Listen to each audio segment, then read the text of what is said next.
Hey guys, welcome back to 2 Minute Tuesday with me, Salty Alley. I know it's been a while.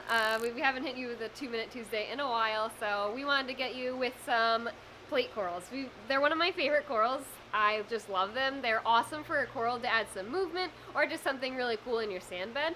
So there's two different types of plate corals that you see, or actually three that we have here. There's the Heliofungia long tentacle plates, which I just love because it gives you kind of the movement of an anemone, but it doesn't walk around like an anemone. There's also short tentacle plates, which we have here. We got the orange and the green there, which don't have that big, long, flowy tentacles, but they're also they add a really cool splash of color to your sand bed, which is really neat. There's also helmet plate corals, which are really cool. Usually we get them in really tiny, and they're just really dome-shaped, and they have short tentacles on them. Plate corals are an LPS coral, which is a large polyp stony coral, which means they do have a hard skeleton underneath. So they do have very similar requirements to other LPS corals. You want to keep your calcium between 400 and 460. You want to keep your alkalinity between 8 and 10. And you want to keep your magnesium between 1390 and 1460, ideally, is where it'll be happiest. And they also like medium flow. You don't want too high because you can damage their flesh on the skeleton because their skeleton is really close. So if it's too much flow, it can damage them. And then as far as lighting goes, moderate to medium to lower light is fine. Like I said, they do best on the sand bed, so down there is where you want to keep them. The cool thing with these guys too is they actually can inflate. They fill with water, and if they're not happy where they are, they can move a little bit because they just fill up and the flow moves them. So they're not actually walking, but the flow is moving them, which is really neat, but it does mean they have to give them some space. They are slightly aggressive, so they will sting corals that are too close. They have sweeper tentacles that will come out, especially the long tentacles. All those tentacles that are flowing are stinging. So if you want to give it about 5 inches around to make sure it has plenty of space so it doesn't sting. Where are you going? Going to the farm. We're going to look at fungia. Fungias.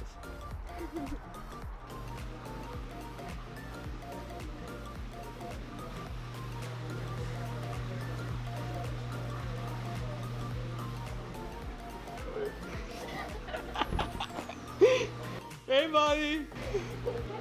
All right, now we're over here at the farm with Chris, and we're gonna look at some of the encrusting fungia plates that he's got, and he fragged up a Fupa Trupa fungia, and it came out really cool. So I wanted him to show you guys. Yeah, that fungia is really cool. We'll show that one first. So it's a fungia red. I forget what the other one. It starts with an F, but yeah, this is a cool species, and these all came from a friend of mine's tank that originally he bought the mother colony, and I don't know if you've heard the rumors, but it's true. But when a plate coral dies, the babies will pop out of the mother's skeleton. Not all the time, but it's pretty cool, and they form little stems, and as the stem grows up, you could break the plate coral off, and then the stem will grow a new baby, and it continues over and over. So he does this in his tank, and he brought me 2 of those, and I think she showed them to you next door. Well, I took one of those and I cut it into quarters, well, 2 of them, so I made 8 pieces. One of them, detached from the skeleton, is actually still alive in a cup, and the other 7 are still here, and these are really neat. So these are 2 weeks healed. And you can see they're getting like to be round again, but this is the mouth, where the mouths were, where you can see the orange part, and I flip it upside down, you can see it's like a triangle shape.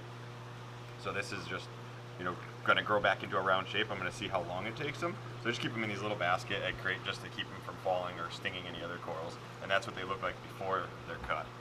So pretty neat. We also grow a couple other species over here too.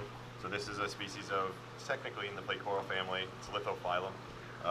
You also have this species of Lithophyllum, very similar to plate corals as well, the way they grow. And then our encrusters, this is the Diaceres, I think it is, or it's Fragilis, one of those 2. But those are really, really neat, and we just propagate those. They came from a local customer of ours, and he just continually keeps bringing us, a couple pieces, and now we grow them ourselves as well.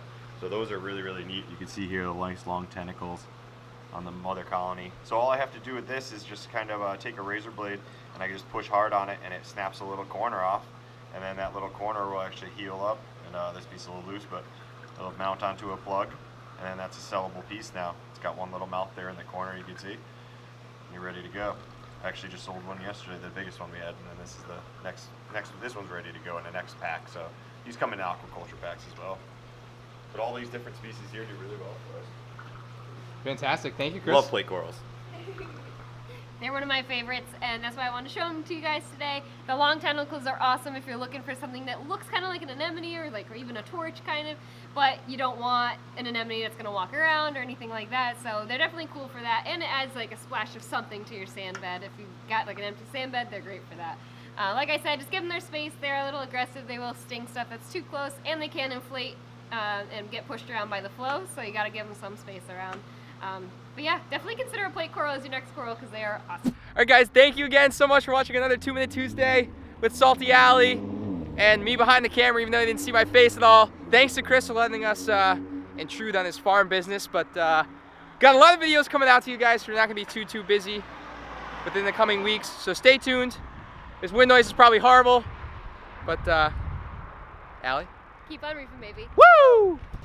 Woo! Yes!